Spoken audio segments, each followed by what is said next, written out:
Est-ce que vous savez qu'à l'université, un professeur n'a pas de bureau?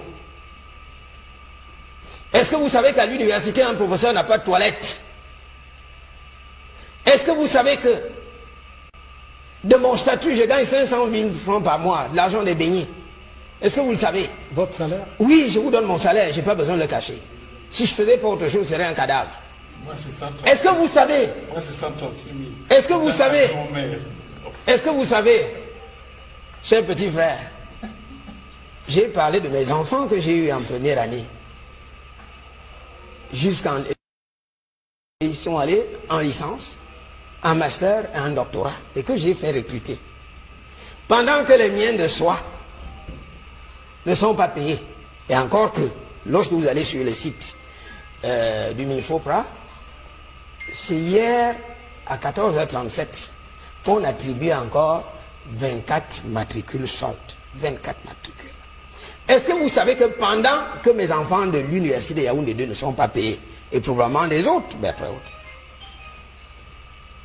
ceux de Maroua et de Boya ont déjà non seulement eu leur salaire, qui plus est, bénéficient déjà du rappel. Mais pourquoi Qu'est-ce qui justifie cette... Alors, je vous dis que c'est autant de choses qui gênent.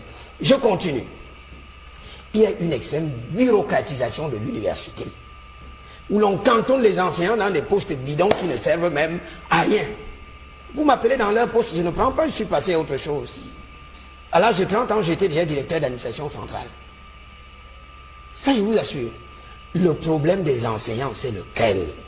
Régler les problèmes de salaire, et pour ce qui concerne la spécificité à l'université, mais financer l'activité de recherche dans les laboratoires.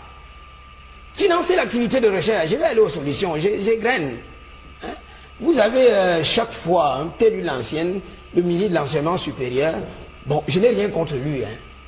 Je n'ai rien contre lui, je ne suis pas partie de ses courtisans. Non, et je n'en ferai jamais. On ne dirait pas. Oui, et je dis donc, et je dis, non, s'il vous plaît, je parle des faits que j'adosse au texte pour montrer que il a failli à son obligation. Alors, tout le temps en train de rabâcher cette histoire de primes de ceci, mais quand on paye les primes aux militaires, on ne voit pas ça sur les réseaux sociaux. Quand on paye les primes à tel qu'on ne voit pas ça sur les réseaux sociaux. Et s'il vous plaît, vous donnez à un professeur une prime d'1 million au trimestriel. On fait de la recherche avec des outils, mais c'est des sous alimentaires. Ça ne finance pas de la recherche. Je continue. Pour égrener les problèmes, il faut être sérieux. Hein? Même avec, dans le cadre de la gouvernance locale, oui, le mal est extra. C'est les... J'aime toujours bien aller dire, ce pouvoir n'est pas éternel. Paul Biya partira un jour. Je vous assure que vous verrez que des gens qui chantaient ces louanges vont le renier. Ça va arriver. Dieu va nous prêter vie. Maurice, au plan du droit public, c'est un savant. Il n'avance rien au hasard. Peut-être que je serai plus précis. Je l'ai dit ici la dernière fois, que parmi nous les publicistes les plus qualifiés, Maurice est le plus brillant. Les considérations tribales et autres ne m'intéressent pas. Vous savez que j'ai beaucoup d'affection pour Elimbi Loubert, qui est mon frère. Il est là pour brouiller un peu les pistes. Mon frère Elimbi Loubert. Mais la loi ne se situe pas au sommet de la charpente juridique d'un État. Au-dessus de la loi, il y a des instruments normatifs internationaux, il y a la Constitution. Je l'ai déjà dit ici à maintes reprises, que nous sommes dans une république abîmée. Parce que le Conseil constitutionnel ne fait pas son travail. Notre environnement juridique est pollué par des lois non conformes à la Constitution. Ce n'est pas Abaoyono le problème, ce n'est pas Maurice Kamto le problème. Et donc je signale, vraiment je tiens à le dire mon cher frère, Maurice au plan du droit public c'est un savant. Il n'avance rien au hasard. Peut-être que je serai plus précis. Je l'ai dit ici la dernière fois, que parmi nous les publicistes les plus qualifiés, Maurice est le plus brillant. Les considérations tribales et autres ne m'intéressent pas. Maurice a été mon enseignant. Et dans ma tête, psychologiquement, et c'est valable pour tous les enseignants, je ne peux jamais être au-dessus de mon enseignant. Je vais préciser la pensée. J'étais donc en train de dire qu'au-dessus de la loi, il y a les instruments normatifs internationaux. Il y a la Constitution. Lorsque la loi, lorsque le législateur légifère, contrairement à ce que dit le constituant, il se pose un problème juridique. Quel est le texte qui prime? Nous émettons des opinions, mais il revient au Conseil constitutionnel de dire le droit. Malheureusement, au Conseil constitutionnel, paix à leurs âmes, je l'ai dit à mon père Bipoun en son temps, je l'avais dit à mon père Ona, au moment où nous nous retrouvons dans les jurys de thèse de doctorat, que vous ne nous aidez pas beaucoup au Conseil constitutionnel. Je l'ai même dit à mon grand frère et père, à l'heure actuelle, qui est le professeur Lekene Donfak. Je vous assure, moi au Conseil constitutionnel, je fais bouillir les lignes sclérosées. Et que dit la Constitution? Que dit la Constitution, justement?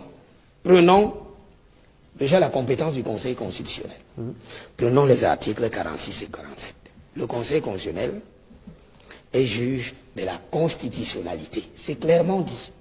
Donc tout ce qui est non conforme à la Constitution, le Conseil constitutionnel doit statuer. Article 47, le Conseil constitutionnel est juge de la constitutionnalité des lois. Le problème qui se pose, est-ce que cette loi électorale, pour régler ce cas, est-ce que cette loi électorale est conforme à la Constitution? Je dis non, c'est mon opinion, mais que le Conseil constitutionnel n'arrive pas à trancher. Parce que cette institution, à mon sens, s'est mue en collaboratrice électorale du pouvoir. Et c'est très dangereux pour l'avancée de l'état de droit.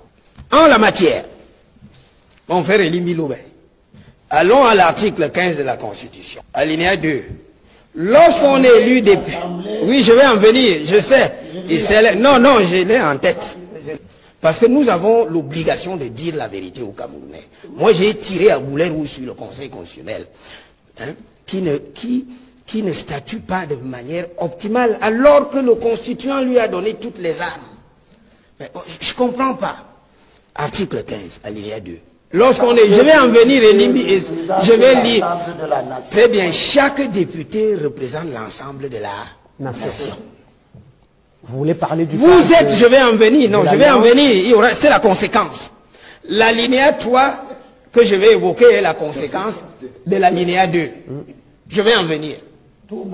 Je vais en venir, Elimbi.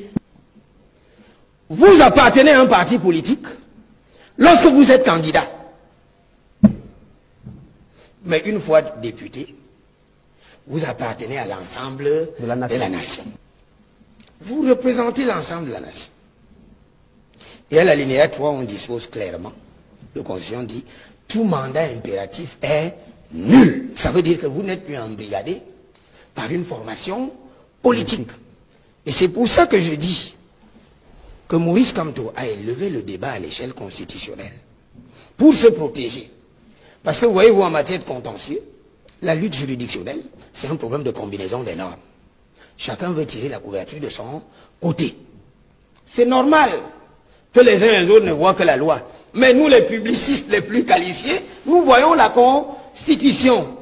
Que vaut le Kitoko par rapport au Chivas? Soyons sérieux. Que vaut la loi? Que vaut la loi par rapport à la Constitution? Mais ce n'est pas la loi celle qui régule l'activité politique dans ce pays. Questionnons la Constitution.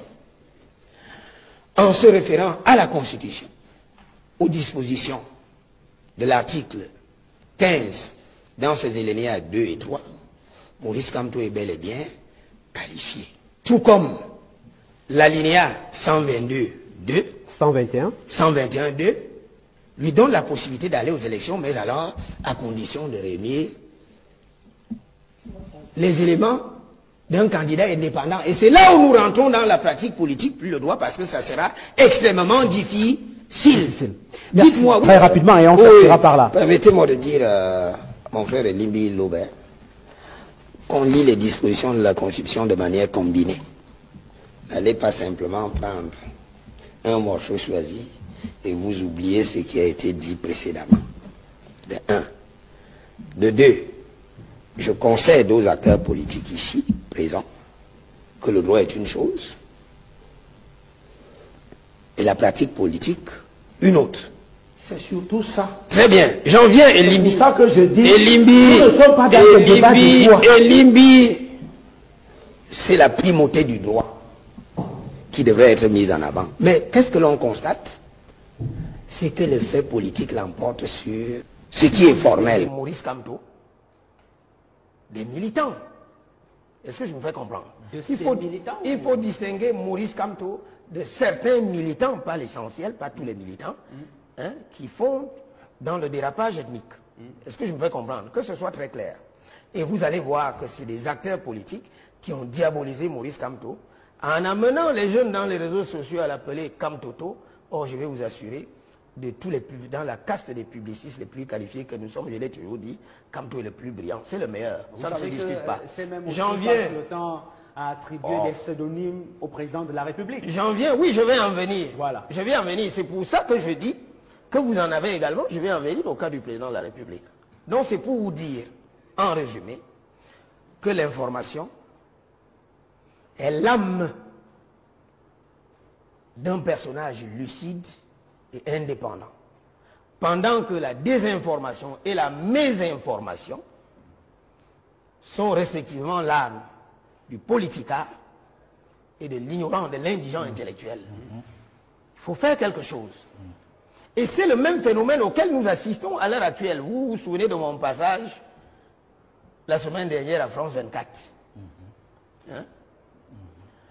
Pendant que moi, en intellectuel, en universitaire, je demande au président de la République, moi c'est mon point de vue, il a travaillé pendant longtemps,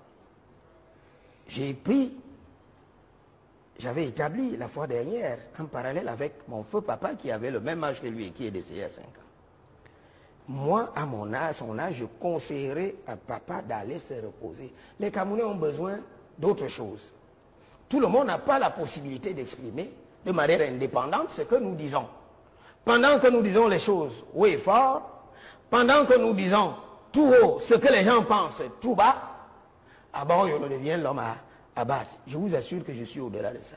Je suis un dur à cuire.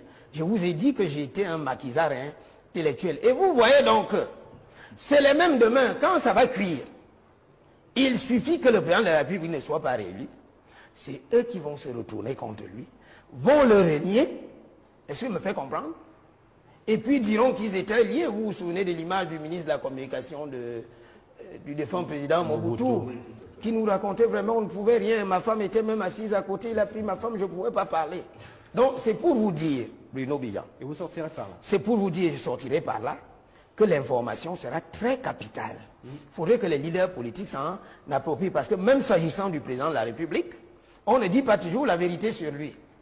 Et ce n'est pas le fait de ces resquilleurs, c'est dans son propre camp.